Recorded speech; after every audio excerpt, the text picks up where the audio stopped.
Bismillahirrahmanirrahim. Assalamualaikum warahmatullahi wabarakatuh. Alhamdulillah. Wa bihi nasta'in. Ashhadu an la ilaha illallah wahdahu la syarika lah. Wa ashhadu anna Muhammadan abduhu wa rasuluh. Wa nusalli wa nusallim ala hadzal nabiyil karim. Sayyidil mursalin wa ala alihi wa sahbihi ajma'in. Amma ba'd. Ayyuhal mu'minun, ittaqullah. Usikum wa iyaya bitaqwallah. Faqad fazal muttaqun. Muslimin dan muslimat, mudah-mudahan dirahmati Allah Subhanahu wa ta'ala. Di dalam sebuah hadis an Ibn Umar radhiyallahu anhuma anna Umar bin al-Khattab ajla al-yahud wan nasara min ardil Hijaz, wa anna Rasulullah sallallahu alaihi wasallam lamma zahara ala Khaybar arada ikhraj al-yahud minha wa kanat al-ardu hina zuhira 'alayha lillah wa lirasulih wa lil muslimin. Wa arada ikhraj al-yahud minha fasa'alat al-yahud Rasulullah sallallahu alaihi wasallam an yuqirrahum biha ala an yakfu amalaha wa lahum nisfu thamar. فقال لهم رسول الله صلى الله عليه وسلم نقركم بها على ذلك ما شئنا. فقروا بها حتى أجلاهم عمر إلى تيماء وأريحا أو كما قال. hadis sahih riwayat Imam Muslim. Daripada Ibni Umar radhiyallahu anhuma. Ibnu Umar ini adalah anak kepada Sayyidina Umar bin Al-Khattab radhiyallahu an. Kata anak Sayyidina Umar,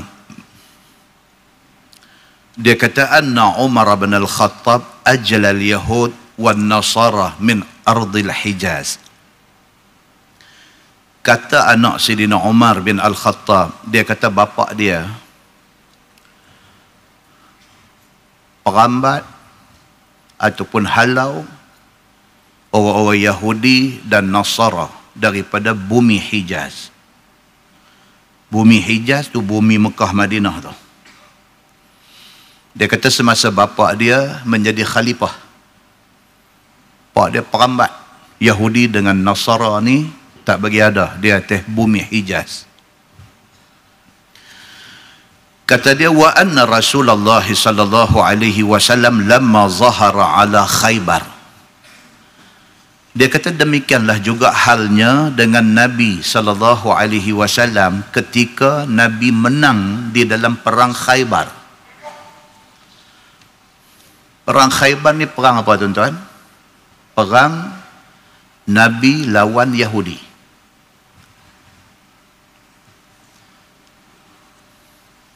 Khaybar ni ialah markas Yahudi di Madinah. segala suku Yahudi, tak kira dia daripada Bani Nadir ataupun Bani Qainuqa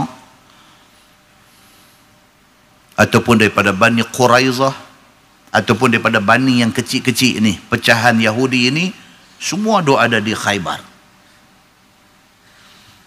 Nabi SAW bila dia hijrah daripada Mekah pergi ke Madinah, Nabi sign MOU dengan mereka ni semua. Atas satu perjanjian, kita kena sama-sama pertahankan Madinah kalau ada orang nak serang kita.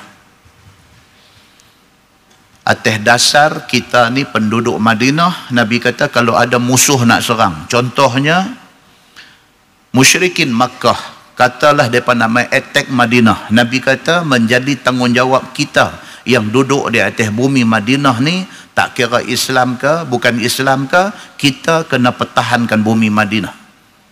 Okey, agreed, semua setuju. Tapi nama kata Yahudi ni tidak pernah pegang janji. Ini Yahudi.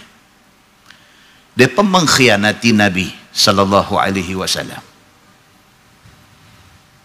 Sampai ke tahap Nabi SAW buat keputusan, Nabi kata sudah sampai masa, sudah time kita attack mereka. Kita attack mereka di jantung mereka. Di mana jantung mereka? Khaybar. Tak payah pergi cari mereka merata tempat, mereka semua dah datang tu. Nabi kata kita attack mereka, kita serang mereka. Lalu akhirnya berlaku perang Khaybar. Kata Abdullah bin Umar bin Al-Khattab radhiyallahu anhuma, anak Sayyidina Umar kata, dia kata wa anna Rasulullah sallallahu alaihi wasallam lamma zahara ala Khaybar, Nabi SAW apabila dia menang dalam perang Khaybar, arada ikhrajal Yahud minha, memang Nabi dah ingat dah, Nabi nak perambat mereka keluar daripada bumi Khaybar itu. Wa kanatil ardu hina zuhira 'alaiha lillah wa lirasulih wa lil muslimin. Kerana memang passion dia dah, apabila kita menang di satu tempat, maka tempat itu menjadi hak Allah, tempat itu menjadi hak Rasulullah, dan tempat itu menjadi hak orang Islam.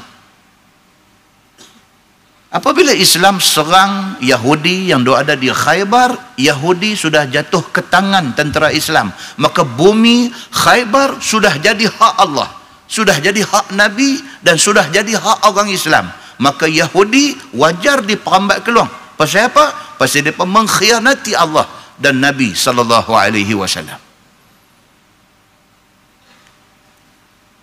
Fa'arada ikhrajal Yahud minha, maka Nabi memang sudah bulat hati nak suruh mereka keluar daripada bumi Khaybar ini. Pasal apa? Pasal sakit hati. Pasal apa sakit hati? Pasal janji lain, buat lain. Fasa'alat al-Yahud Rasulullah sallallahu alaihi wasallam an yuqirrahum biha. Tapi Yahudi ni mai dengan muka temonye-monye, mai jumpa Nabi sallallahu alaihi wasallam minta belah ihsan daripada Nabi, benarkan depa nak terus menetap di Khaybar itu. Ala an yakfu amalaha wa lahum nisfu thamar. Dan mereka janji kepada Nabi SAW, mereka akan terus memajukan Khaybar dengan pertanian. Sebab bumi Khaybar ni tuan-tuan, dia satu bumi yang Allah takdirkan subur. Bumi pertanian, Khaybar ni.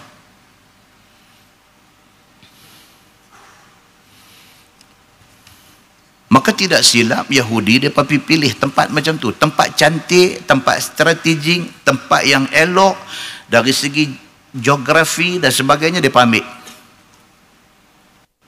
Lah ni pun ada lagi Khaybar. Kalau tuan-tuan pergi Madinah, tuan-tuan duduk lalu highway itu, nampak daripada highway itu dia tunjuk susur keluar Khaybar, dia tulis. Kalau daripada Madinah betul itu nak pergi lebih kurang 150 kilometers. 150 km daripada Madinah betul itu nak pergi ke Khaybar ni 150 km.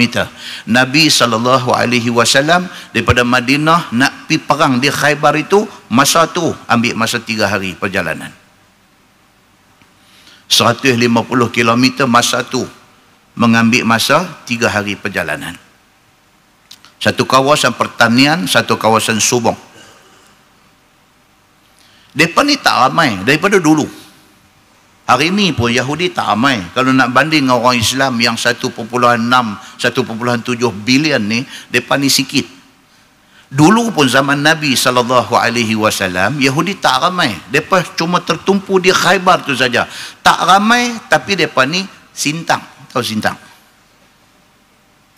Penang kalau tak tahu sintang, perambat keluar daripada Penang malam ni juga. Mereka ni sintang. Sintang ni apa tuan-tuan? Nah, abang tak tahu, itu masalah dia. Sintang ni dia cerdik, dia ada, dia jahat pun ada, dia sintang. Mereka boleh, walaupun mereka minoriti, walaupun mereka sikit, tapi oleh kerana kesintaran, sintaran kan nak kata. Oleh kerana sintang mereka ni, mereka sikit tapi mereka boleh influence, mereka boleh pengaruhi orang. Mereka sikit. Tapi sikit mereka tu, Rom, kerajaan besar pada masa tu.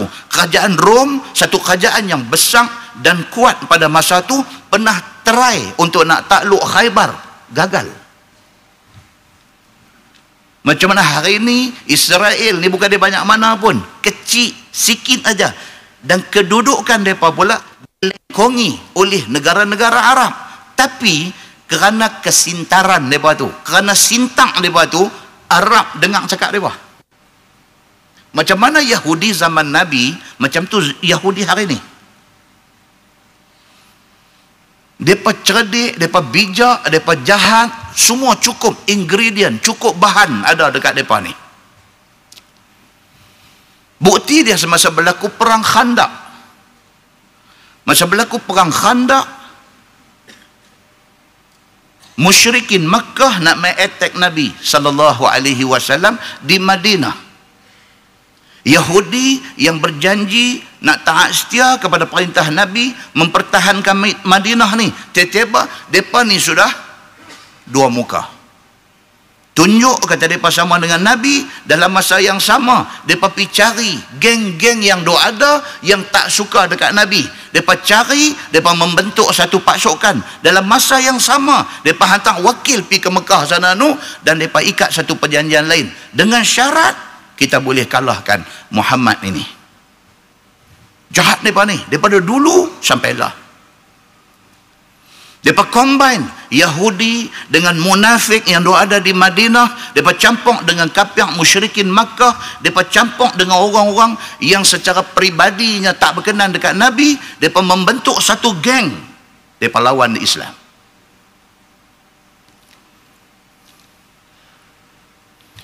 Bahkan apabila Nabi menang dalam perang Khaybar, ini kita lompat keluar sebelum kita sambung hadis tadi.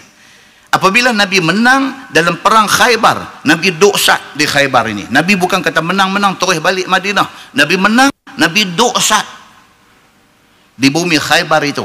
Dalam tempoh Nabi duduk sat tu, satu perempuan Yahudi yang bernama Zainab binti Harith. Dia buat apa tuan-tuan? Dia masak kambing grill. Kalau hari ini kambing grill dia panggil. Dia panggang sekong kambing, dia lumuk poison, dia pergi bagi dekat Nabi SAW. Nabi kena racun. Bila disiasat, dia dapat dia ni Zainab binti Haris, satu perempuan berani buat dekat Nabi macam tu. Bila disiasat, punca dia apa? Dia tak puas hati, dia berdendam pasal laki dia salah seorang korban di dalam perang Khaybar, korban di pihak Yahudi. Muslimin dan muslimat yang dirahmati Allah sekalian. Maka Nabi SAW apabila Yahudi ni, sambung hadis tadi, apabila Yahudi ni minta tolong dekat Nabi, dia kata mintalah kami tak sintang dah lepas ni. Kami akan duduk elok-elok, kami akan pegang janji kami balik. tolonglah, sayang tanaman kami dah mengusahakan pertanian, sayang. Dia kata kami janji, yang pertama kami tak buat dah benda-benda ni, jahat ni kami tak buat dah. Dan yang kedua, hasil buah-buahan, tanam-tanaman yang diperolehi daripada sumber pertanian kami, kita bahagi dua. Mereka akan bagi kepada Islam setengah, mereka ambil setengah. Faqala lahum Rasulullah sallallahu alaihi wasallam, nuqirrukum biha ala dhalik ma syi'na. Nabi setuju. Nabi kata okeylah, kami benarkan hampa duduk di Khaybar ini sehingga kami rasa kami tak mau. Nabi kata, Nabi ikat juga. Nabi kata kami benarkan hampa terus duduk di Khaybar ini sampai bila? Sampai kami rasa kami tak mau gambar. Okey, mereka kata deal. Mereka terima. Faqarru biha, maka mereka pun terus menetap di Khaybar itu.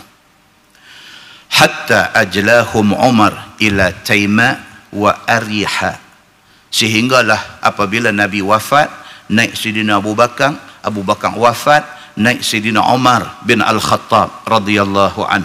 Zaman Sayyidina Umar bin Al-Khattab radhiyallahu an, Sayyidina Umar perambat mereka. Sebab Yahudi dan Sintang berpisah tiada. Nama kata Yahudi, dia akan Sintang.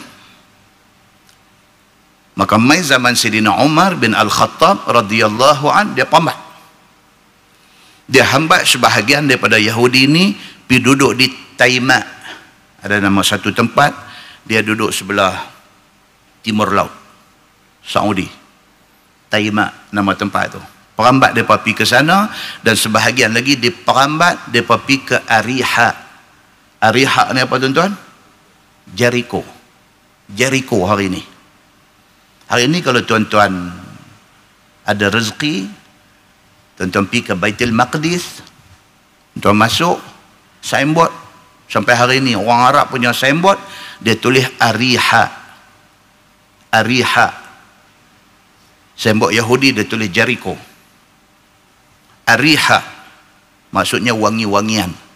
Kan kita duk baca hadis, dia kata rihul jannah, bau wangi syurga. Rih, Ariha. Sayyidina Umar pambat mereka pergi duduk di situ.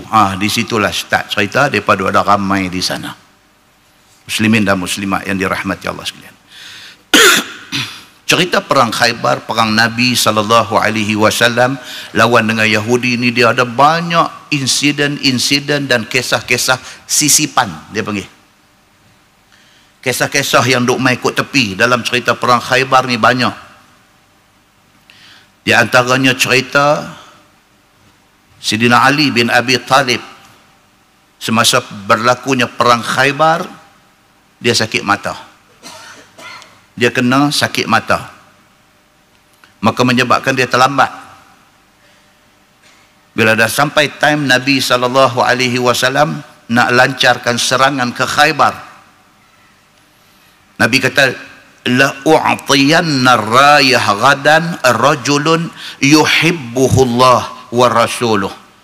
Nabi kata esok kita akan serang Khaybar, dan aku akan serahkan rayah, bendera ni, bendera nak pergi perang ni, dia ada satu bendera.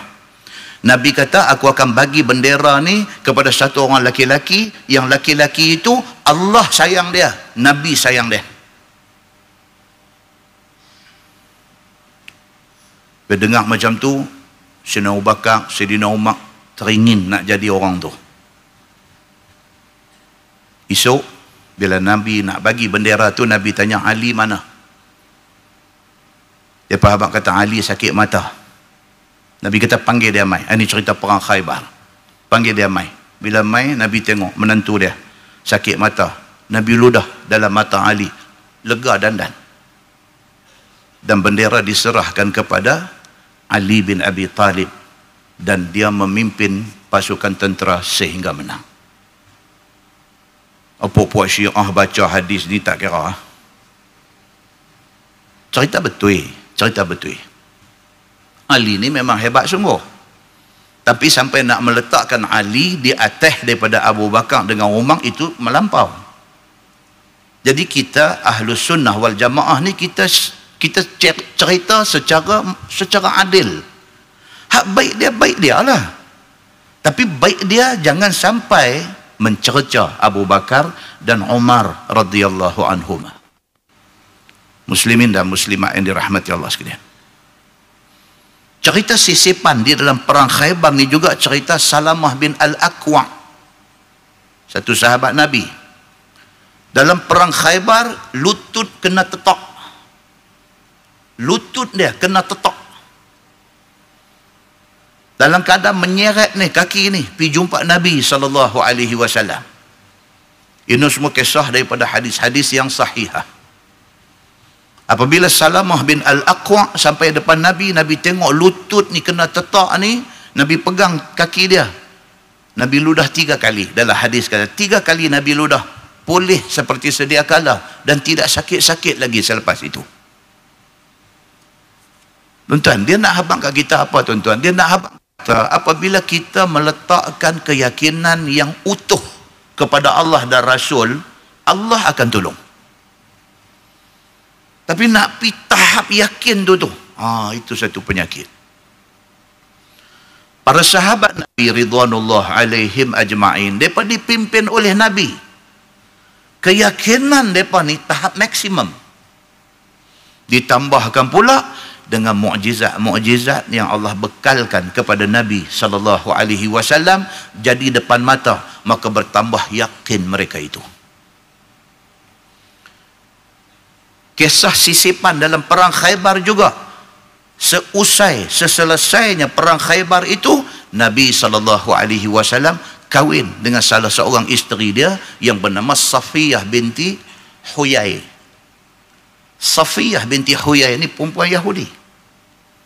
Baru kahwin dengan laki dia, tiba-tiba jadi perang Khaybar, laki mati. Allah Subhanahu wa taala memerintahkan Nabi suruh kahwin dengan Safiyah binti Huyai, dan kebetulan Safiyah ini di antara wanita cantik dalam kalangan masyarakat Yahudi itu. Nabi kahwin dengan dia dengan satu walimah yang sangat simple. Nabi cuma jamu hais. Yasin, hais. Hais ni apa dia? Campuran susu, minyak samin dengan kurma. Nabi tanya sahabat-sahabat, "Dua ada? Siapa ada apa buat ni? Siapa ada susu bagi susu, siapa ada kurma bagi kurma, siapa yang ada tepung bagi tepung, siapa yang ada minyak samin bagi minyak samin." Gue buat benda tu. Itulah makanan kenduri kahwin Nabi dengan Safiyah binti Huyai.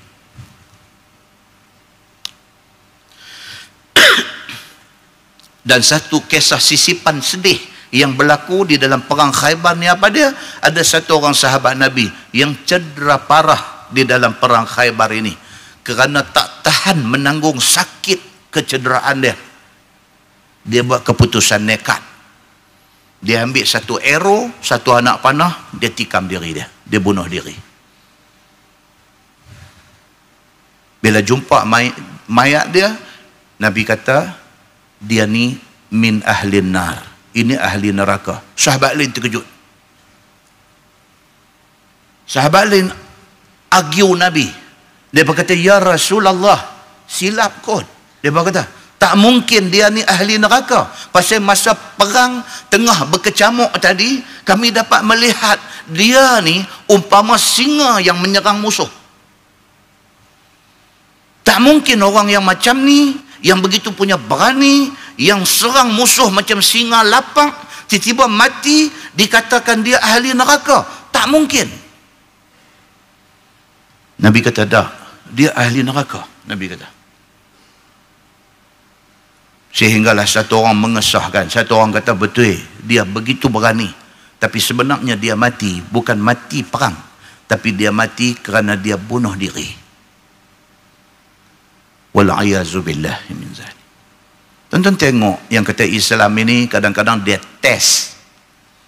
Kadang-kadang dia test umat dia sampai ke tahap macam tu. Ujian keberanian, lulus, berani. Bila perang duduk depan sekali, Tuhan kadang-kadang dia tak lepas lagi, dia bagi lagi tes yang cukup kuat. Akhirnya berakhir dia macam tu. Itu sebab kita tak boleh lepas daripada doa, Allahumma khtim lana bihusnil khatimah. Ya Allah, bagilah ending kami, penghabis hidup kami ni cantik. Wala takhtim alaina bisu'il khatimah. Ya Allah, janganlah bagi kami punya penyudah hidup ini jahat. Muslimin dan muslimat yang dirahmati Allah sekalian, itu yang dikatakan Yahudi. Dan insya-Allah tajuk yang kita nak baca malam ini berkaitan dengan perangai jahat Yahudi. Mudah-mudahan muqaddimah itu memberi manfaat kepada kita insya-Allah. Kita menggunakan tafsir Nurul Ihsan jilid 1. Nurul Ihsan jilid 1,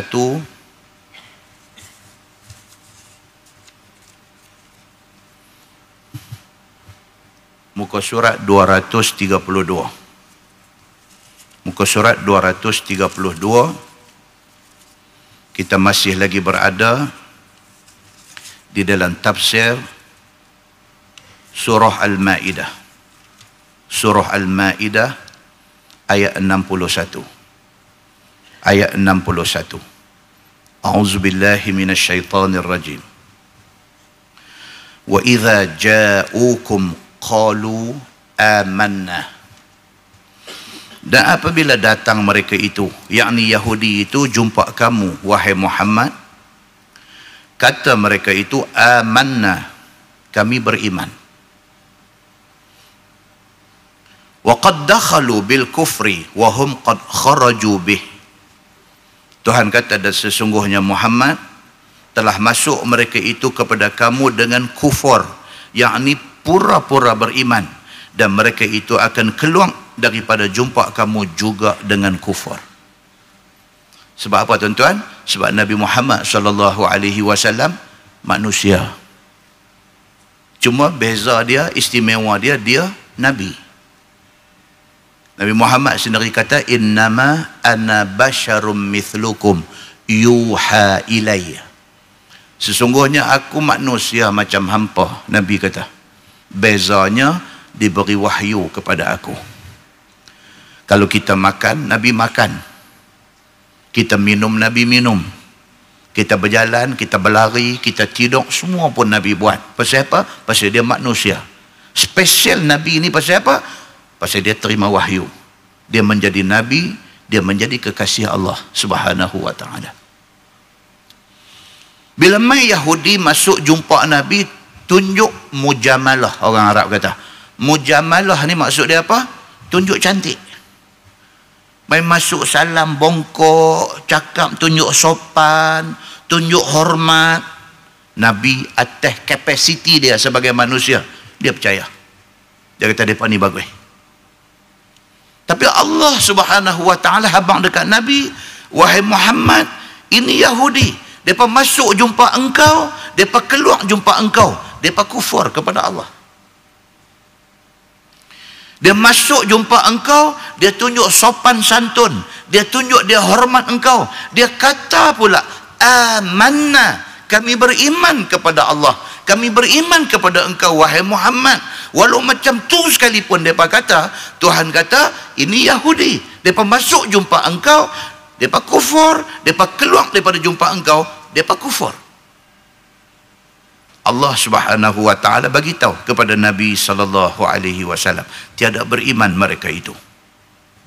Wallahu a'lamu bima kanu yaktumun. Dan Allah Subhanahu wa ta'ala terlebih mengetahui dengan barang yang ada mereka itu sembunyi dalam hati mereka itu. Tuan abang dekat Nabi, Tuhan kata, wahai Muhammad, mereka ni tunjuk, mereka portray diri mereka beriman, tapi dalam cukup busuk. Mereka kufur kepada Allah. So, Allah bagi warning kepada Nabi SAW. Wa nara kathiran minhum yusari'una fil ithmi wal udwan wa aklihimus suht. Dan engkau lihat wahai Muhammad, akan kebanyakan daripada mereka itu, yakni Yahudi itu, bersegera mereka itu pada mengerjakan dosa. Yang kata perangai Yahudi, Tuhan bagi tahu. Nama kata Yahudi ini, dia gemang dengan dosa. Dia suka dengan dosa. Bohong dan lainnya. Nama kata Yahudi, mesti cakap bohong. Tak boleh pegang janji mereka. Bahkan zalim mereka itu. Bahkan yang kata Yahudi itu zalim. Tuhan kata. Dan makan mereka itu akan yang haram, seperti rasuah dan juga melanggar hukum. Yang kata Yahudi ini, mereka lah bapa rasuah dan bapa riba dalam dunia. Bank yang ada dalam dunia ni semua control by World Bank. World Bank siapa dia? Dia punya bos nombor satu dia? Yahudi.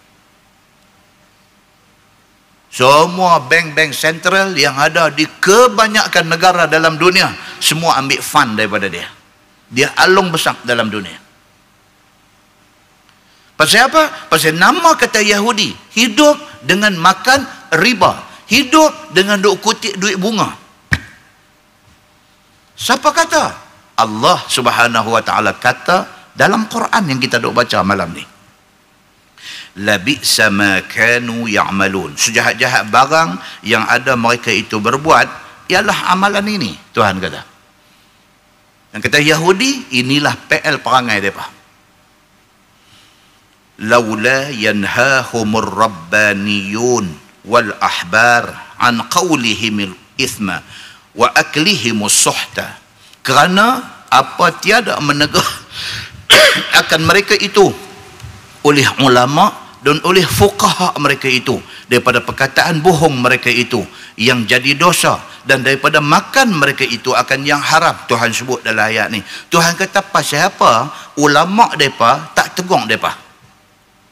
Macam mana kita Islam ada ulama, macam tu Yahudi ada ulama dia, macam tu Nasrani ada ulama dia. Tiap-tiap satu agama yang turun daripada langit.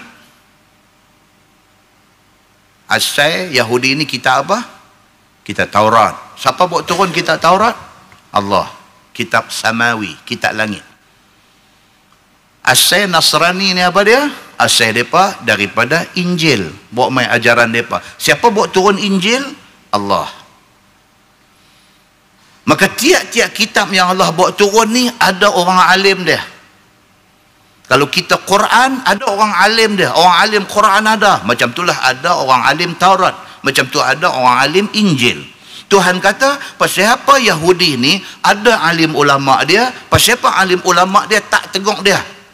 Maksud dia apa? Tuhan nak bagi tahu kat kita, alim ulama kalau tak tegur, dosa besar. Dia nak abang yang tu.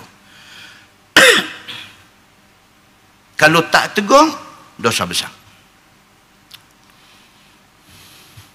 Firman Allah, labi'sa ma kanu yasna'un. Sejahat-jahat barang yang ada mereka itu kerja akan dia. Orang Yahudi, apa yang mereka buat itu adalah seburuk-buruk barang.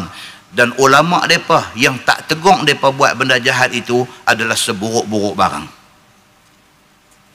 Firman Allah, waqalatil yahud. Dan berkata oleh Yahudi, tak kala sempit rezeki mereka itu sebab mendustakan Nabi Muhammad sallallahu alaihi wasallam, sedangkan dahulunya mereka adalah sekaya-kaya manusia. Orang Yahudi asal-asal dulu kaya-kaya. Mai zaman Nabi Muhammad sallallahu alaihi wasallam, Tuhan jadikan mereka miskin. Wafat Nabi Muhammad sallallahu alaihi wasallam, hari ini mereka kaya balik. Mereka pernah kaya satu masa dulu, mereka pernah dimiskinkan oleh Allah pada zaman Nabi sallallahu alaihi wasallam sebagai hukuman kepada mereka yang menolak ajaran Nabi Muhammad sallallahu alaihi wasallam. Hari ini mereka kaya balik. Firman Allah, yadullahi maghlulah. Tangan Allah terbelenggu dengan rantai. Nih, Yahudi Mereka punya jahat mereka ni bukan jahat dengan orang Islam. Mereka jahat dengan Allah, Tuhan yang menurunkan agama Islam. Bila Allah test mereka dengan susah hidup, bila mereka lawan Nabi Muhammad, mereka tak terima Nabi Muhammad sebagai Nabi akhir zaman, mereka tolak Nabi Muhammad SAW. Bila mereka tolak Nabi Muhammad, Allah hukum mereka. Hukum mereka jadi apa? Mereka jadi sempit hidup, mereka jadi susah, mereka jadi miskin. Bila Allah test mereka, Allah hukum mereka dengan kemiskinan, mereka kata apa? Mereka kata tangan Allah terbelenggu dengan rantai dan tergenggam daripada mengeluarkan rezeki. Yakni maksud dia kinayah, sebagai kiasan bahawa Allah Subhanahu wa taala itu bakhil, tidak terbuka tangan dan tidak murah rezeki.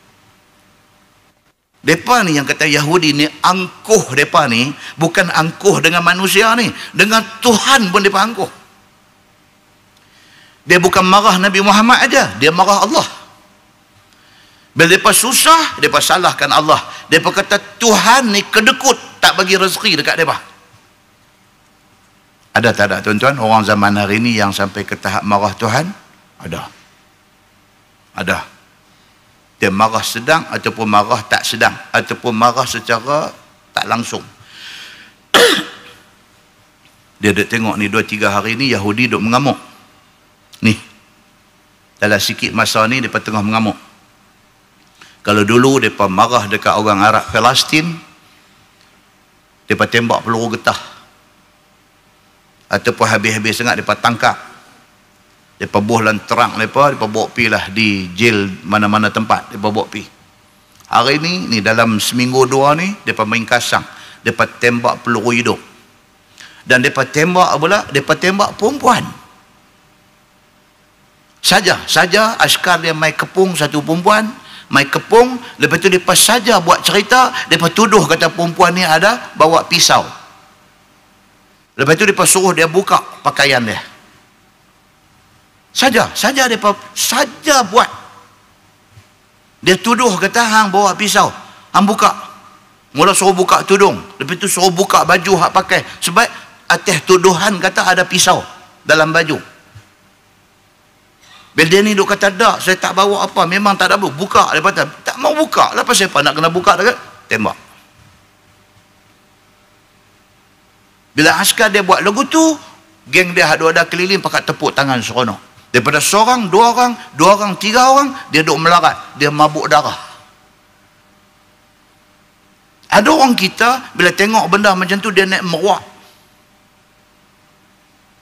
Dia naik meruak. Bila dia naik meruak tu, dia main hangat tu sampai dia kata apa? Dia kata Allah ni duk buat apa? Awak duk biar benda. Dia kata Allah duk buat apa? Dia marah pasal Yahudi duk buat ke orang Islam Palestin macam tu, tapi marah tu tak kena. Dia pergi marah ke Tuhan. Dia kata Allah ni duk buat apa? Awak yang duk biang ni, Yahudi laknat ni duk buat ke orang Islam macam ni. Dia marah. Marah tu bagus, tapi yang hampir randuk hampir ke Tuhan ni pasal apa? Muslimin dan muslimat yang dirahmati Allah sekalian. Rupa-rupanya malam ni kita jumpa dalam surah Al-Ma'idah ni yang kata Yahudi ni dia sampai ke tahap dia kata dekat Tuhan, bukan dia marah orang Islam ni saja, sampai Tuhan dia kata. Pasal apa? Pasal Tuhan bagi dia miskin. Bila Tuhan bagi dia miskin, dia kata Tuhan kedekut. Dia kata ucapan dia kepada Tuhan ini direkodkan dan dimuatkan di dalam Al-Quran untuk kita baca pada malam ni. Firman Allah, ghullat aidihim, dibelenggu tangan mereka itu daripada kerja kebajikan. Dengan kerana dia kata Tuhan kedekut, Tuhan tambah lagi satu hukuman dekat mereka. Apa dia? Mereka ni jadi satu bangsa yang susah nak buat baik. Rupa-rupanya tuan-tuan, Tuhan ni dia saja buat macam tu. Apabila kita, yang ni dia nak suruh kita muhasabah diri dalam ayat ni. Bila kita ni jadi manusia yang jenis susah nak buat baik, kita mau ingat, susah buat baik itu hukuman yang Allah kenakan kepada Yahudi dulu. Susah buat baik. Nak sedekah susah, nak bagi derma susah, nak tolong orang susah, nak senyum ke orang pun susah. Ini leceh. Benda-benda baik ni dia susah nak buat. Dia nak baik sangka dengan orang susah.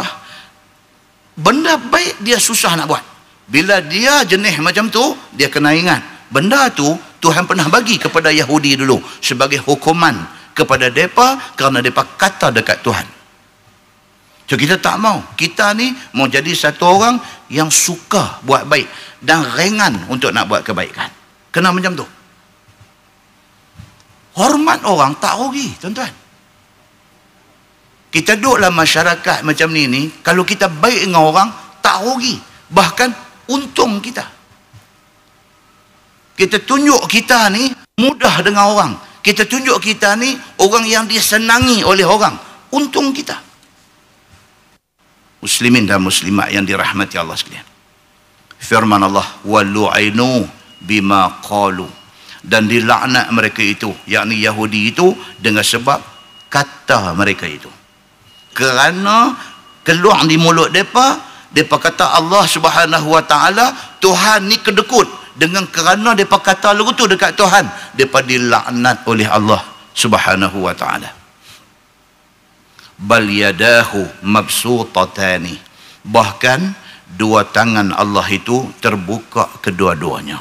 Mereka silap. Sebenarnya Allah Subhanahu wa ta'ala ini Tuhan apa, tuan-tuan? Tuhan Maha Pemurah.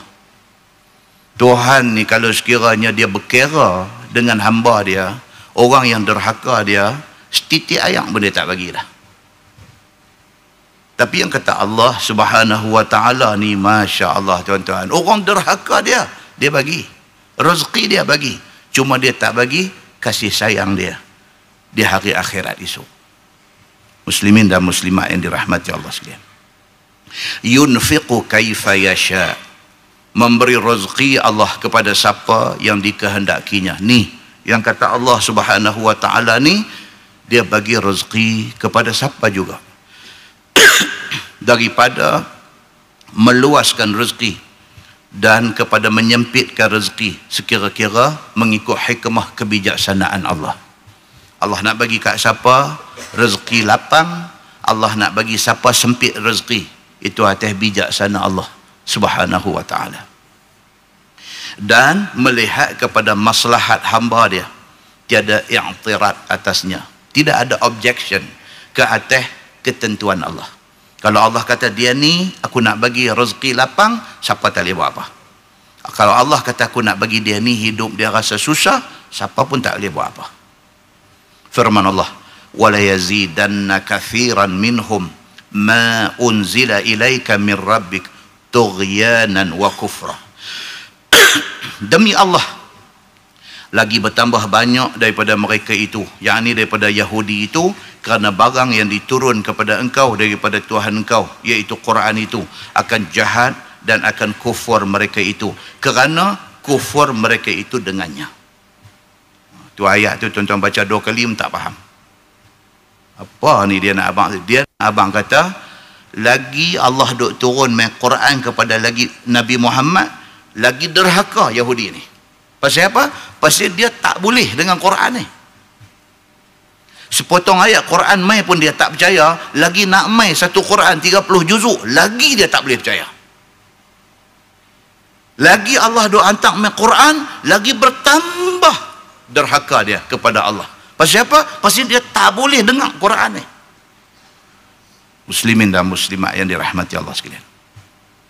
Firman Allah, wa alqaina bainahumul adawata wal baghdha ila yaumil qiyamah. Dan kami, yakni Allah Subhanahu wa ta'ala, jadikan antara mereka itu, antara Yahudi itu, berseteru dan bermarah-marah setengah akan setengah sampai hari kiamat. Tuhan jadikan Yahudi ini, mereka sama mereka pun luang nampak bersatu dalam, tak akan dapat persepahaman. Tuhan kata macam tu. Yahudi sama Yahudi ni kita nampak macam mereka bersatu, tapi hakikatnya Tuhan kata dalam mereka tak sama. Mereka sentiasa memusuhi di antara satu sama lain. Maka tiap-tiap satu firqah daripada 12 firqah Yahudi itu tiada muafaqah dengan lainnya.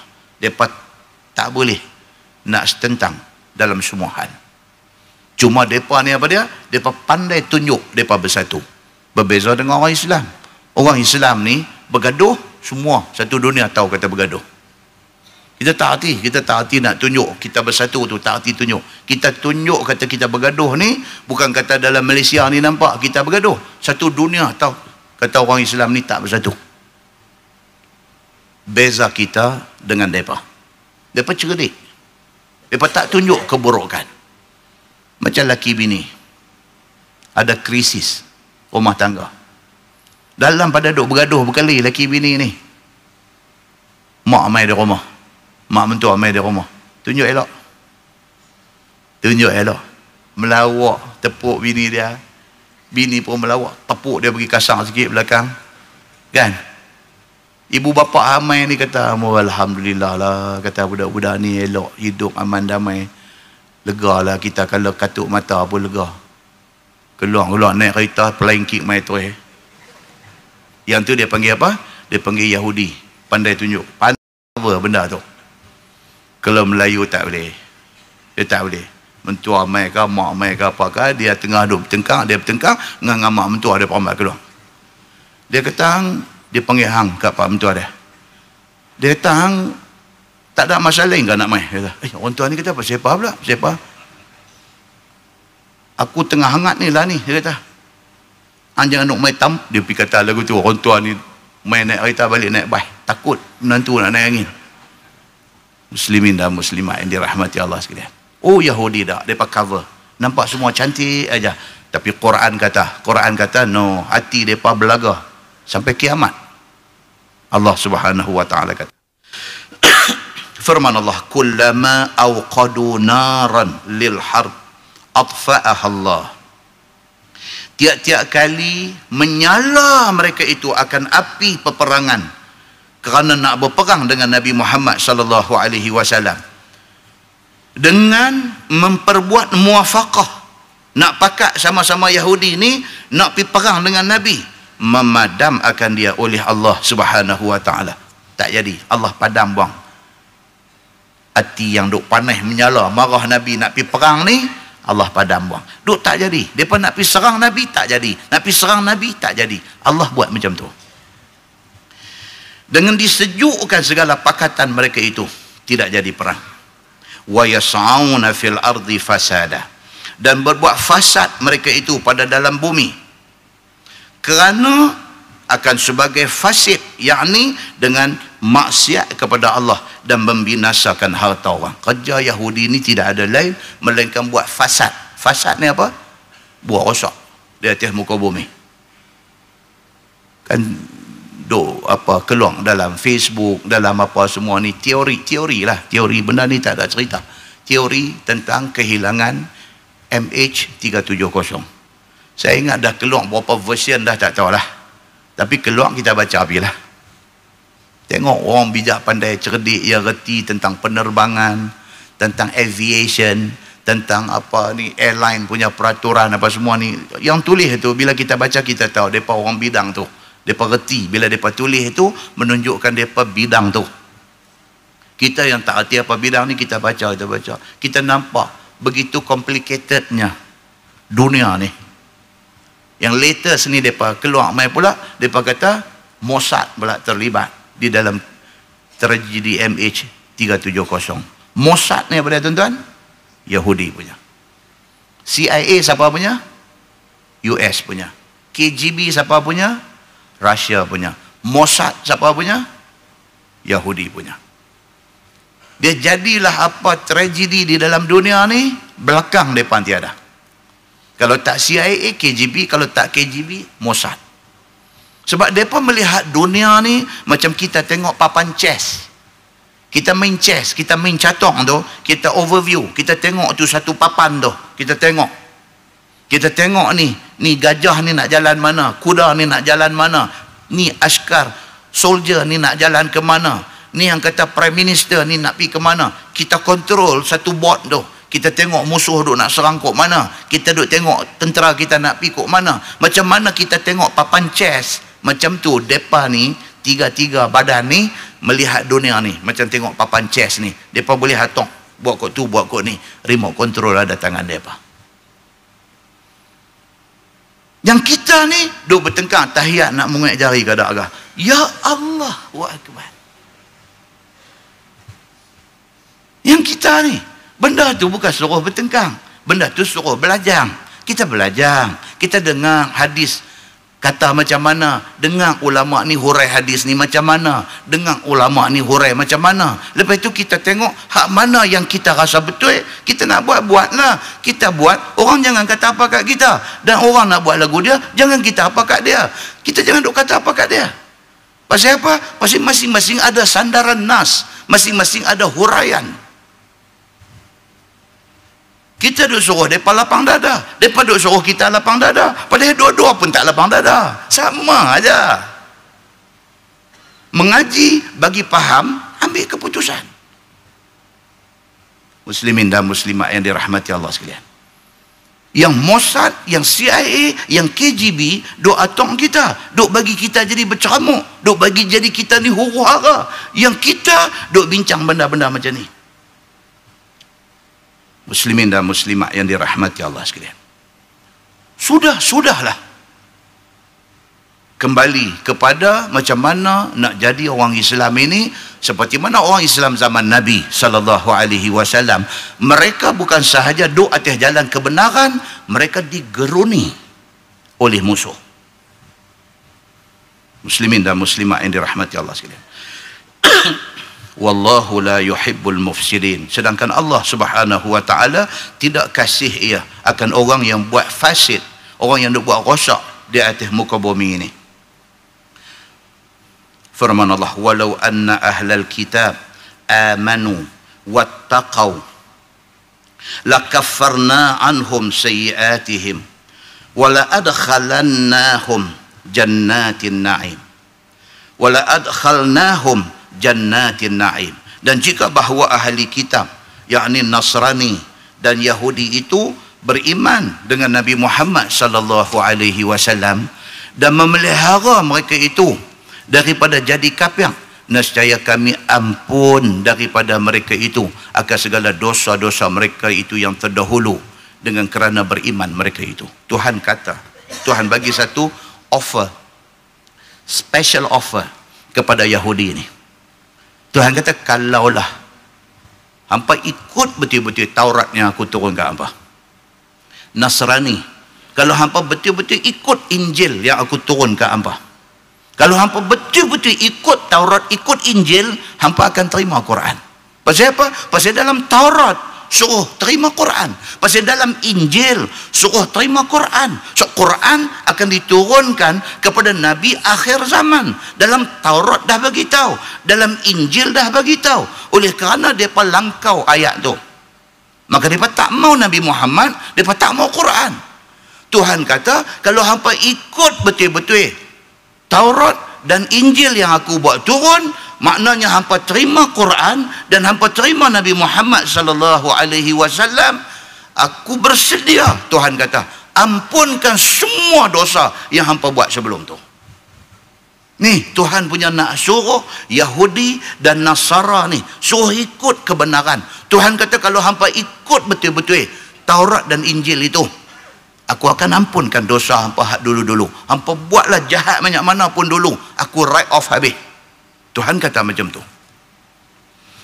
Dan kami masukkan mereka itu, yakni Yahudi dan Nasara itu, ke dalam syurga yang bernama Jannatun Na'im. Bahkan Tuhan kata, kami akan pastikan syurga itu tempat hampa esok ni. Kan kita hari ni bila orang habang satu kawan mati, misalnya hantar my teks, kata ustaz, kawan kita sekian-sekian meninggal dunia pukul 11 pagi tadi. Kita kata apa? Inna lillahi wa inna ilaihi raji'un. Lepas itu kita tulis al-jannatu mathwa. Kita tulis al-jannah mathwahu, mim tha waw alif ha, mathwahu, al-jannatu mathwah. Maksud dia apa? Mudah-mudahan syurga menjadi tempat rehat dia. Itu cara kita. Al-jannatu mathwah. Doa lah tu doa lah. Bila orang habaq khabar kematian, Kita disuruh dalam Quran, suruh kata inna lillahi wa inna ilaihi raji'un. Lepas tu doa satu dekat dia, Allahu yarhamuh, misalnya Allahu yarhamuhu, Allahu yarhamuh, Allah kasihani dia. Ataupun al jannatu mathwah, syurga menjadi tempat rehat dia. Doa. Boleh juga macam tuan-tuan duk buat banyak-banyak tu, Allahumma ghfir lahu warhamhu wa'afihi wa, tu dah jadi sembahyang mayat dah yang tu. Panjang sangat, panjang sangat. Buat rengkai-rengkai ni. Orang Arab dia faham masuk macam-macam tu. Allahu yarhamu, Allahu al jannatu mathwah, macam tu ya. Muslimin dan muslimat yang dirahmati Allah sekalian. Firman Allah, walau annahum aqamut taurah wal injil wa ma unzila ilaihim min rabbihim, dan jikalaulah mereka ni betul-betul ikut Taurat, betul-betul ikut Injil, dan betul-betul ikut hukum Taurat dan Injil itu, dan barang yang diturunkan kepada mereka itu daripada segala kitab, yakni Quran, daripada Tuhan mereka itu, la akalu min fawqihim wa min tahti arjulihim. Tuhan kata nescaya memakan mereka itu rezeki daripada atas kepala mereka itu dan daripada bawah kaki mereka itu. Ini kinayah daripada banyaknya rezeki Tuhan akan bagi. Tuhan kata kalau hampa betul-betul ikut Taurat yang aku bagi ke hampa, kalau hampa betul-betul ikut Injil yang aku bagi ke hampa, sudah tentu hampa akan ikut Quran. Kalau hampa jadi macam tu, Tuhan kata aku janji satu benda, aku turunkan rezeki dekat hampa ni daripada langit, daripada bumi. Rezeki nanti mai mencurah-curah. Tentu percaya tak kata kalau kita betul-betul beriman dengan Tuhan, Tuhan bagi kita hidup senang. Orang tak percaya, orang takut. Dia kata kalau ikut Islam jadi macam mana? Dia kata, susah orang tahu ikut Islam ni susah. Dia memang takut macam tu. Ni nak bentangkan hudud di parlimen ni, siapa kata nak sokong ke tak ke ni? Patut sokong pun payah ke ni. Dia duduk main begitu, dia duduk main was-was. Dah kita bukan tak mau sokong, tapi kita rasa bukan time dia lagi, kita akan sokong tapi nanti-nanti dulu. Dia duduk main dah idea ni, idea orang-orang yang terpedaya, idea daripada orang-orang yang goncang. 5 tahun lepas, mereka yakin lah ni daripada goncang. Daripada mula duk bercakap dah, duk bunyi dah macam tu. Dah betul lah, memang hukum Tuhan. Dia kata, tapi kita kena tengok prioriti. Duk bercakap, dia kata, dulu dia marah orang bercakap macam tu, hari ni dia bercakap macam tu. Muslimin dan muslimat yang dirahmati Allah sekalian, jangan tuan-tuan, kita punya keyakinan dekat Allah daripada dulu sampai lah ni, sampai bila-bila kita yakin. Firman Allah, minhum ummatun muqtasidah, setengah daripada mereka itu jamaah yang adil. Ni dalam pada Tuhan duk cerita, kata orang Yahudi ni masuk mai jumpa Nabi pura-pura beriman ke apakah, Tuhan abang kata jaga baik-baik Muhammad. Depa ni masuk pun dah kufur dah, depa keluar daripada rumah hang pun depa tetap kufur. Jaga dengan Yahudi ni. Dalam pada tu Tuhan buat sikit pengecualian. Tuhan kata apa? Minhum ummatun muqtasidah. Ada daripada kalangan Yahudi yang banyak-banyak, yang ramai-ramai itu, ada yang bagus. Ada yang berlaku adil, ikut suruh Allah dan ikut suruh Rasul. Tiada taksir pada melakukan amalan seperti Abdullah bin Salam. Tapi tak ramai. Hak ramai ni tak boleh pakai. Hak bagus ni tak ramai. Tapi ada tak ada? Ada. Masalahnya nak kenal tu hak mana satu. Itu masalahnya. Nabi tak apa. Pasal Allah Subhanahu Wa Taala bagi tahu hak mana betul, hak mana tak betul. Kita hari ni masalah kita tak kenal. Dia tunjuk main lembik tengkok, main duk sembang elok, kita tak bagus. Lepas tu ternyata kita terkena dengan mereka. Muslimin dan muslimat yang dirahmati Allah sekalian. Dan sekalian yang beriman dengan Nabi Muhammad sallallahu alaihi wasallam, ada Yahudi yang akhirnya beriman kepada Nabi Muhammad sallallahu alaihi wasallam seperti siapa? Abdullah bin Salam. Kita dah cerita dah Abdullah bin Salam di masjid ni banyak kali dah. Firman Allah, wa katsirum minhum sa'a ma ya'malun. Akan akan tetapi kebanyakan daripada mereka itu adalah sejahat-jahat barang yang berbuat amalan mereka itu tidak menurut hukum. Tapi Tuhan lagi sekali kunci. Tuhan kata apa? Tapi hak ramainya jahat. Tuhan kata. Muslimin dan muslimat yang dirahmati Allah sekalian. Firman Allah Subhanahu wa taala, ya ayyuhar rasul. Wahai rasulku Muhammad sallallahu alaihi wasallam. Ini dah habis dah cerita Yahudi semua habis. Dia nak mai pula cerita apa? Allah memerintahkan Nabi sallallahu alaihi wasallam untuk menyampaikan risalah. Nabi disuruh sampaikan dakwah dia. Jalan.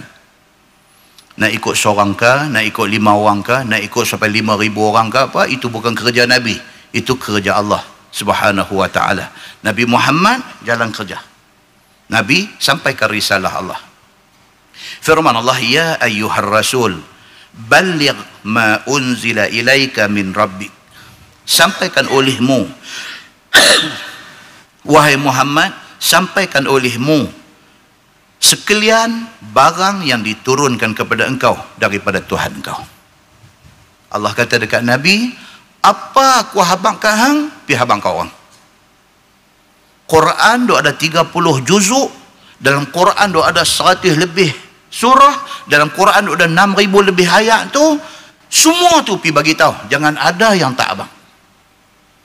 Jangan ada satu benda simpan dalam poket atas tak mau abang, tak boleh. Habang semua.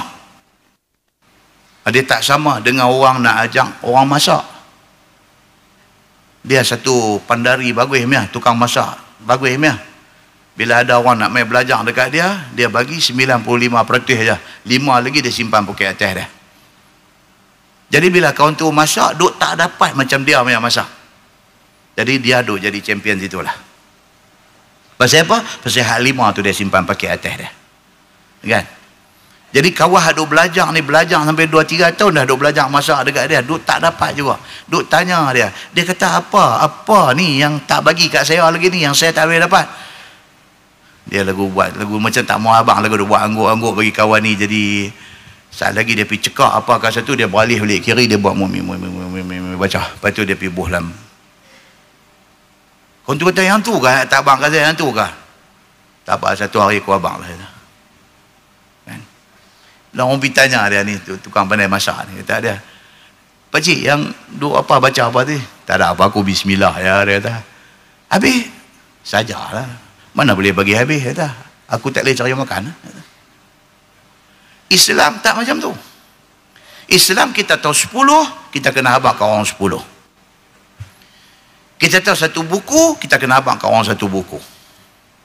Sebab apa? Sebab ilmu Allah tak boleh sorok, tak boleh simpan, tak boleh sembunyi, tak boleh buat hak milik kita seorang. Sebaliknya kena sampai. Pasal apa? Pasal Allah sebut dalam ayat 67 surah Al-Maidah, ya ayyuhar rasul, wahai rasul, balligh ma unzila ilaika min rabbik, sampaikan olehmu semua yang aku turunkan kepada engkau. Sampaikan semua. Dan jangan engkau sembunyikan suatu pun, kerana takut kena kejahatan kafir Yahudi, Nasrani ataupun musyrikin Arab. Jangan takut. Kata, oh yang ni tak boleh abang, yang ni kalau abang mampu takut. Sedangkan itu perintah Allah. Tak wani abang. Pasal apa? Takut implikasi, takut kesan daripada dia abang tu, dia nanti kena apa-apa. Dia takut macam tu. Wa illam taf'al, dan jika tiada engkau perbuat, yakni tak persampaikan sekalian yang diturunkan kepada engkau, fama ballaghta risalatah, maka tiadalah engkau persampaikan risalahnya, kerana sembunyikan setengah ayat sama macam sembunyikan kesemuanya. Tu dia. Kalau kita habang sikit, tak habang sikit, sama macam tak habang langsung. Tuhan punya disiplin dalam ilmu agama. Dia suruh habang semua. Kalau ada duk simpan sikit, hang macam tak habang apa. Dia macam tu. Wallahu ya'simuka minan nas. Ni ayat ni dia ada cerita ni. Ni. Wallahu ya'simuka minan nas. Dan Allah Subhanahu wa taala itu pelihara ia akan engkau, wahai Muhammad, daripada jahat manusia. Bila turun ayat ni, Bila turun ayat ni, kerja mengawal rumah Nabi diberhentikan. Tuan-tuan, kalau hari ni tuan-tuan pergi Masjid Nabawi, Masjid Madinah, Raudhah. Tahu Raudhah? Apa dia? Raudhah ni makna dia taman. Hadis Nabi kata, ma baina baiti wa minbari raudhatun min riyadil jannah wal minbari ala haudi wa minbari ala haudi. Nabi kata, di antara rumah aku, hak kubur Nabi lah ni, dengan mimbar aku, mimbar khutbah ni, raudhah min riyadil jannah, itu taman daripada taman syurga Allah. Wa minbari, dan mimbar aku ni, ala haudi, di hari akhirat esok dia akan ada di sebelah telaga aku. Hak cerita daripada rumah Nabi sampai mimbar Nabi, Raudhah, yang itu semua kita faham dah. Sejak bila kita faham? Sejak kita cerdik, kita faham dah. Tapi yang kata mimbar aku akan ada di tepi haudi, di tepi telaga aku, kolam aku ni, maksud dia apa? Jumhur ulama kata maksud hadis tu ialah mimbar Nabi tu, hak Nabi duk guna masa hayat dia tu, akan dibangunkan semula dan diletakkan di tepi kolam Nabi di hari akhirat esok. Tuan-tuan, kalau boleh baca Arab, tuan-tuan boleh baca satu buku, Tarikh Al-Mimbar. Cerita mimbar saja ada satu buku. Cerita mimbar Nabi saja satu buku. Mimbar hak dulu bukan mimbar Nabi. Itu dah dibuat kemudian dah. Mimbar Nabi dulu ni, tuan-tuan, asal-asal Nabi khutbah tahu mana? Nabi khutbah dekat mihrab Nabi tu. Hari ni kalau tuan-tuan pergi Raudhah tu, dekat penjuru belah kanan depan tu ada satu mihrab. Mihrab Nabi. Berkembang dengan mihrab Nabi tu ada satu tiang. Dia berkembang. Dia duk melekat di mimbar Nabi, di mihrab Nabi tu berkembang. Tiang tu dia panggil tiang ataupun ustuanah, dia panggil dalam bahasa Arab, ustuanah mukhallaqah. Tiang wangi dia panggil. Apa cerita tiang wangi ni? Apa cerita dia? Cerita dia, disitulah letaknya batang kurma yang Nabi dulu dia khutbah, dia duduk sandang di batang kurma tu. Tu tempat dulunya batang kurma yang Nabi duduk guna buat bersandang waktu khutbah tu. Tempat tu ditanda dengan satu tiang. Tiang tu adalah tiang yang duduk melekat berdempet dengan mihrab Nabi. Dia panggil ustuanah mukhallaqah. Dia panggil tiang wangi. Pasal apa panggil tiang wangi? Wangi ke tiang tu? Ni bulan 12 ni pergi satu macamnya duk cium tiang tu pula. Dah dulu dipanggil ustuanah mukhallaqah, tiang wangi, masa batang kurma dulu ni. Oleh kerana Nabi SAW duk khutbah duk sandang tiang tu. Bila mai satu perempuan tukang kayu, perempuan, dia offer dekat Nabi, dia nak buat mimbar 3 anak tangga. Nabi tanya dia nak buat apa? Dia kata senang, bila tuan baca khutbah, tuan boleh duduk atas tempat tinggi, daripada jauh orang boleh, Nabi setuju.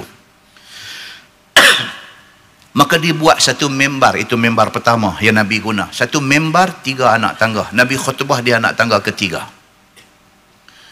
Bila wafat Nabi, Abu Bakar As-Siddiq, dalam cerita yang kata tarikh mimbar tadi ni ada cerita benda ni. Abu Bakar As-Siddiq dia duduk di anak tangga kedua. Mai Umar bin Al-Khattab dia duduk di anak tangga satu. Pasal apa tu dia duduk turun anak tangga tu? Pasal apa? Pasal hormat. Oleh kerana Nabi duduk di anak tangga ketiga, Abu Bakar rasa dia tak layak Nabi duduk sama tangga dengan Nabi. Dia duduk tangga nombor 2. Pasal besarnya hormat dia kepada Nabi. Bukan dia tak mau ikut sunnah Nabi tak. Besarnya dia hormat kepada Nabi ni. Dia duduk. Mai Umar besarnya hormat dia kepada Nabi dan kepada Abu Bakar sebagai sahabat senior Nabi. Dia duduk tangga nombor 1. Bila wafat Umar, naik Osman bin Affan. Osman duduk di tangga nombor 1 juga. Kalau dia duduk atas lantai, mimbar tu angkat pergi ke lembang. Dia duduk di tangga nombor 1 juga. Tapi kemudiannya Osman naik di tangga nombor 3. Pasal apa?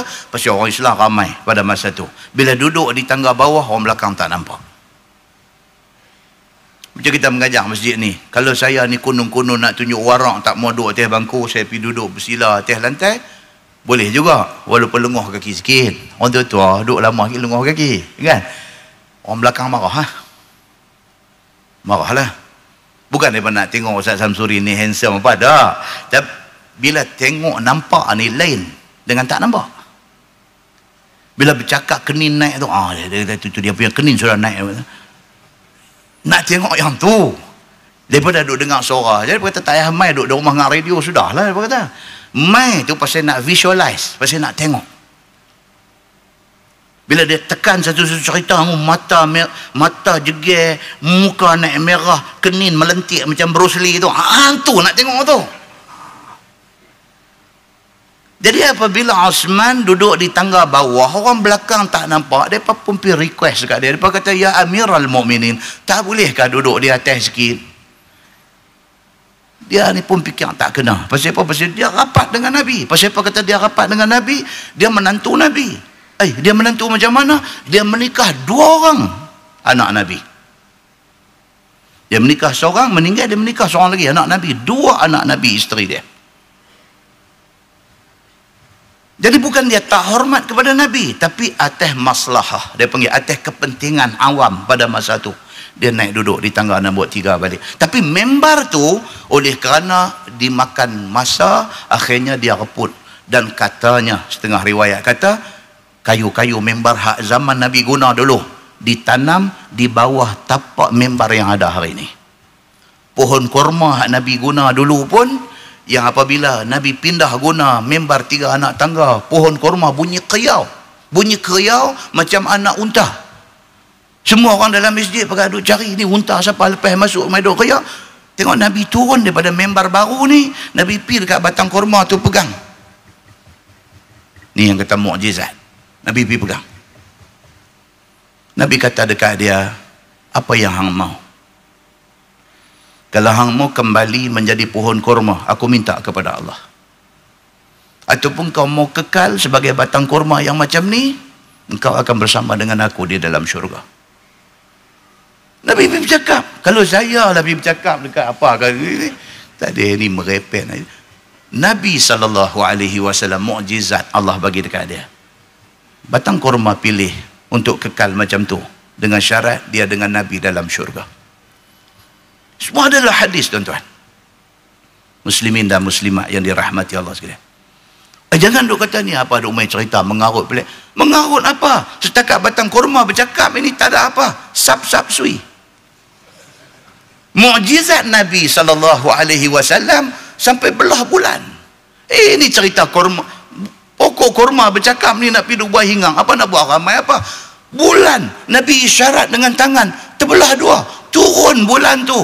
Duk apit bukit, turun, duk belah ni sebelah, belah ni sebelah, lepas tu naik cantum balik.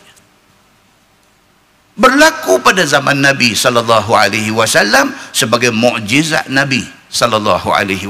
Itu sebab heran apabila orang Arab yang hidup pada zaman tu pilih untuk tak beriman dengan Nabi. Heran. Pasal apa? Allah tunjuk bukti kebenaran Nabi Muhammad SAW sampai macam tu sekali. Allah tunjuk. Tak beriman juga lagi. Oh, teruk sungguh. Muslimin dan muslimat yang dirahmati Allah sekalian. So, tiang hadap berdempet dengan mihrab Nabi itu, dia panggil ustuanah mukhallaqah.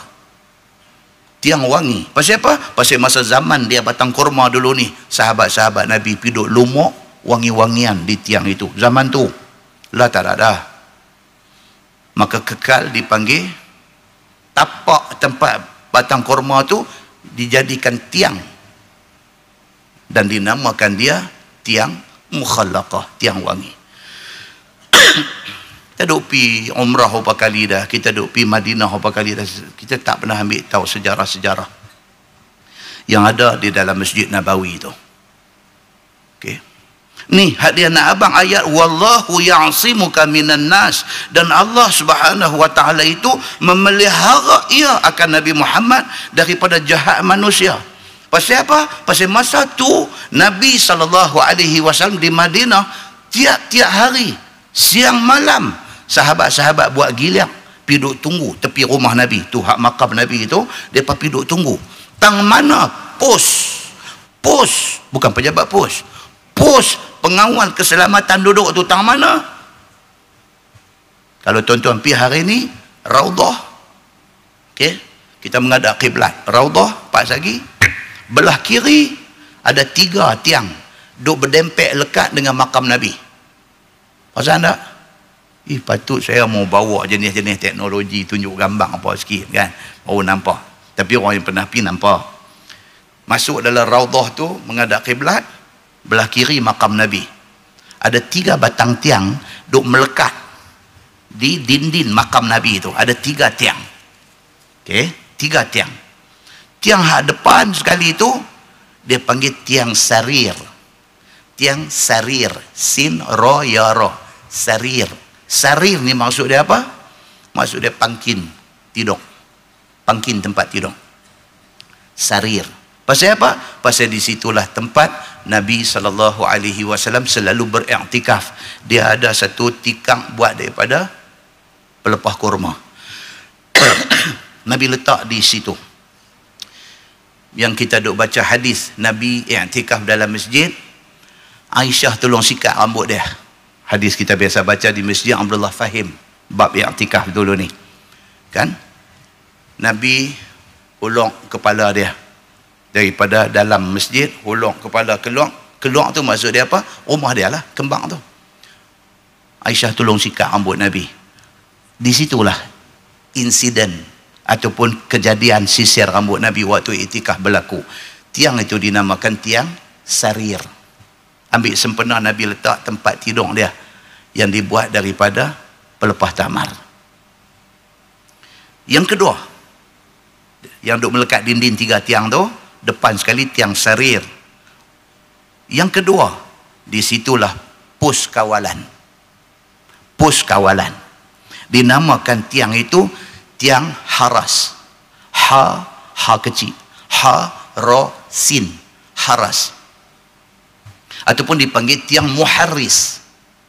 Maksudnya tiang pengawal. Depa jaga rumah Nabi. Pasal apa? Pasal tak tahu siapa yang berniat jahat nak mai buat apa dekat Nabi. Tuan-tuan, jangan kata Nabi SAW, sampai hari ni imam Masjidil Haram dengan imam Masjid Nabawi sentiasa ada pihak cuba nak bunuh. Masuk YouTube, tuan-tuan type cubaan bunuh imam Masjid Nabawi.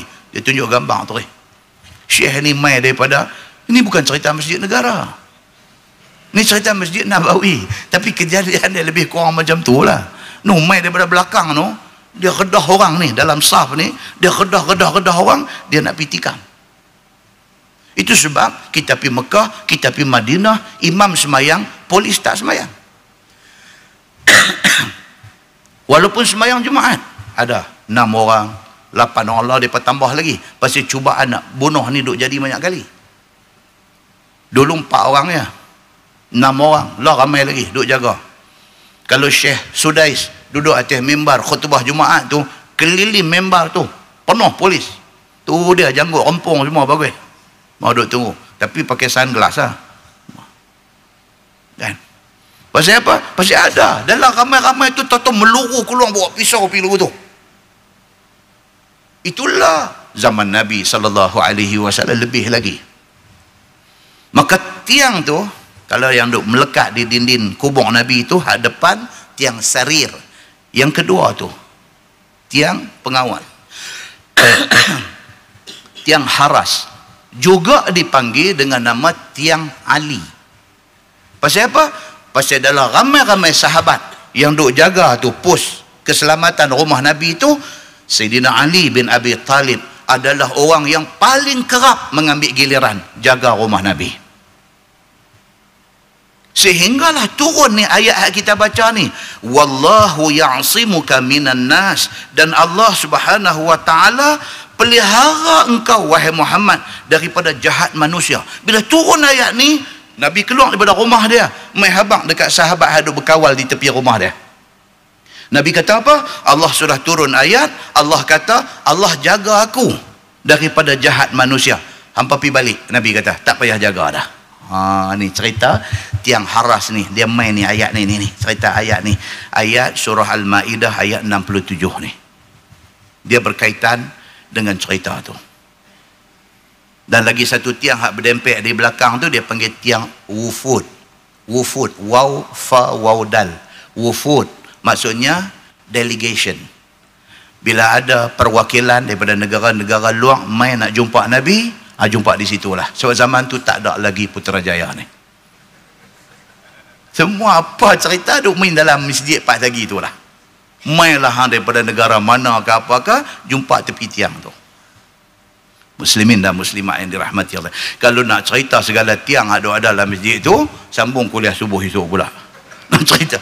Dia bukan ada istimewa apa, tak ada. Jangan sekali tuan-tuan dengar-dengar macam ni, bulan 12 ni terekam pergi umrah, satu macamnya duduk peluk tiang tu, lagu duduk 4 pipi kanan pipi kiri, lagu duduk kis tiang tu daripada atas sampai bawah, pergi duduk buat kerja lagu tu, kena cukup dengan polis Saudi, pergi duduk abang Samsuri, Malaysia, Samsuri. Jangan. Itu semua cerita. Tiang-tiang tu menjadi tanda bahawa dulu ada satu cerita berlaku di situ. Tidak ada apa-apa. Kecuali dia ada satu tiang, dia panggil tiang Aisyah. Tiang Aisyah. Tiang Aisyah ni tang mana tuan-tuan? Kalau kita menghadap Raudhah, menghadap arah kiblat. Hak tadi 3 tadi, hak dua berdempek di makam Nabi tu, hak depan tadi tiang apa nama tadi? Hak kita kata depan tadi? Lupa dah itu. Aku cerita buat penat dah. Tiang sarir. Tiang tempat Nabi dua tidur, dua landing, dua rest, dua iktikaf. Tiang sarir. Sederet dengan tiang sarir tu yang ketiga. Tiang sarir, lepas tu ada satu tiang dia panggil tiang Abu Lubabah. Lepas tu yang ketiga dia panggil tiang Aisyah. Yang ni ada dicatatkan oleh Imam At-Tabrani. Kalau kita menghadap arah kiblat daripada tiang sarir hak depan, hak dua berdempek depan sekali tu, first, second, third. Itu dia panggil tiang Aisyah. Kalau tuan-tuan pening, tuan-tuan pergi sana tengok di atas. Di atas tu dekat dengan bim tu dia ada tulis hadhihi ustuwanah Aisyah. Dia ada tulis, dia ukiat di batu tu. Ini tiang Aisyah, dia tulis. Ada orang pergi umrah masuk dengan hak baru ni pergi 11 kali dah. Dia tak nak tengok benda tu pun. Kan? Pergi tengok. Oh, dia tulis hadhihi ustuwanah Aisyah. Ini tiang Aisyah. Imam At-Tabrani dalam riwayat dia dalam kitab Al-Mu'jam Al-Awsat, dia ada cerita tentang tiang Aisyah ini. Dia buat main satu hadis daripada Aisyah. Dia kata Nabi SAW ada sebut. Nabi kata dalam masjid aku ada satu tempat, ada satu spot, ada satu tempat, kalau manusia tahu kelebihan tempat itu, manusia sanggup cabut undi untuk nak duduk orang tu. Nabi sebut macam tu. Nabi tak habang tang mana, Nabi wafat. Jadi sahabat-sahabat ni yang jenis mencari, yang jenis memburu kelebihan ini, bila dengar cerita duk tergantung ni, bila wafat Nabi SAW, dia pergi jumpa Aisyah radhiyallahu anha. Dia kata Aisyah, yang Nabi sebut ni, Nabi kata dalam masjid dia ni, dalam masjid Nabi ni ada satu tempat, ada satu spot yang siapa tahu kelebihan tempat tu, dia sanggup cabut undi untuk nak duduk tentu. Tang mana tempat tu? Dia tanya Aisyah. Aisyah satu macam dia tak jawab. Dia buat tak mau jawab. Barah dia apa? Kan kau agama ni apa benda pun modoh abang aku duk buat tak mau abang kat kami macam tu. Tapi sahabat duk usyar tengok. Aisyah radhiyallahu anha lepas tu dia bisik sesuatu ke anak menakan dia, Urwah bin Zubair. Dia bisik dekat anak menakan dia. Urwah ni adik siapa tuan-tuan? Adik Abdullah bin Zubair. Abdullah bin Zubair anak menakan dia, tapi dia ambil buat anak angkat dia. Adik kepada Abdullah bin Zubair ni nama Urwah bin Zubair. Dia ni satu orang yang alim besar Madinah. Madinah pada masa tu ada 7 orang alim, dia salah seorang. Urwah bin Zubair. Aisyah bisik apa tu kat dia. Start pada tu Urwah duk piduk orang tu ya. Sahabat lain sudah duk usyar tengok. Apa petik jari. Kata kalau macam tu, inilah tempat yang Nabi sebut dalam hadis, kata ada satu tempat dalam masjid ni, kalau siapa tahu kelebihan dia, dia sanggup cabut undi untuk duduk dalam tu. Bila tanya Aisyah, Aisyah tak mau abang, Aisyah abang ke anak menakan dia. Anak menakan dia lepas pada Aisyah abang tu, dia apa cerita pun dia nak pergi duduk dalam tu. Maka dalam Al-Mu'jam Al-Awsat, Imam At-Tabrani kata, di situlah yang dikatakan Ustuwanah Aisyah adalah tempat yang istimewa itu. Cuma siapa yang bila sampai di sana, jangan duduk peluk tiang tu, pergi semayang berdekatan dengan tiang itu. Dia beritahu macam tu. Muslimin dan muslimat yang dirahmati Allah sekalian. Banyak cerita Abu Lubabah tak abang lagi. Cerita Abu Lubabah kan. Banyak. Jadi tuan-tuan kalau sampai di Madinah ni, kalau tuan-tuan sampai dalam keadaan tuan-tuan tahu ni benda-benda yang historical, benda-benda sejarah yang bukan sejarah sembang kosong, sejarah yang ada disebut dalam hadis Nabi sallallahu alaihi wasallam. Jangan lepaskan benda-benda ni supaya ziarah kita ke Madinah itu betul-betul memberi satu impact dekat jiwa kita. Muslimin dan muslimat yang dirahmati Allah sekalian. So turun ayat tadi, wallahu ya'simuka minan nas. Allah Subhanahu wa taala pelihara akan dikau wahai Muhammad daripada jahat manusia. Adalah Nabi sallallahu alaihi wasallam. Orang-orang duk menjaga dia malam-malam sehinggalah turun ayat tadi. Sabda Nabi sallallahu alaihi wasallam, pergilah sekalian kamu, sesungguhnya Allah Subhanahu wa taala pelihara aku. Nabi kata tak payah hampa tak payah tunggu dah, kerana Allah Subhanahu wa taala pelihara aku. Innallaha la yahdil qaumal kafirin. Bahwasanya Allah Subhanahu wa taala tidak beri petunjuk ia kepada segala orang kafir, petunjuk kepada agama yang betul. Kalau orang tu kafir dan tidak tunjuk dia nak ambil tahu pasal agama, Allah tak akan bagi petunjuk dekat dia. Allah bagi kepada orang yang ada tunjuk minat nak ambil tahu. Umar bin Al-Khattab radhiyallahu an, gangster besar Mekah dulu, gangster besar Mekah dulu. Tapi dia tunjuk sikit minat dia. Apabila dia pergi rumah adik dia dah masuk Islam, dengan adik ipar dia dah masuk Islam, duk baca Quran surah Taha. Dia pergi tanya adik dia buat apa, dia bagi penampak sebiji. Lepas tu dia nak pergi cari Nabi. Nak pergi cari Nabi itu sebab dia nak further information daripada Nabi. Oleh kerana dia tunjuk sikit minat macam tu, Allah buka, Allah bagi dia jadi orang Islam. Semua orang tak sangka Umar nak jadi orang Islam. Dia bukan sahaja jadi orang Islam, dia jadi orang Islam yang kanan kepada Nabi sallallahu alaihi wasallam dan berkorban untuk Islam. Allah yang tahu banyak mana pengorbanan dia. Muslimin dan muslimat yang dirahmati Allah sekalian. Wallahu alam. Kita berhenti tentu. Lepas ini kita masuk qul ya ahlal kitab. Kata olehmu wahai ahli kitab Yahudi dan Nasara, lastum ala syai'in hatta tuqimut Taurah wal Injil wa ma unzila ilaikum min rabbikum.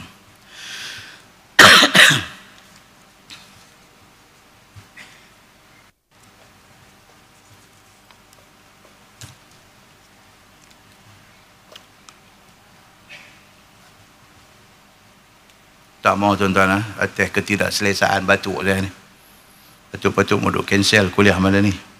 Batuk teruk tadi, nak main tadi dia batuk sampai bergoncang dada. Kan? Duk nampak sayup dah Taman Brown ni. Kan, tapi gagah main juga jadi macam ni lah. Cakap batuk, saya tak selesa, tuan-tuan pun tak selesa. Jadi minta maaf lah. Wallahu alam. Kita tangguh dengan tasbih kafarah dan suratul As. Subhanakallahumma wa bihamdika, asyhadu an la ilaha illa anta, astaghfiruka. Bismillahirrahmanirrahim. Wal 'asr innal insana إلا الذين آمنوا.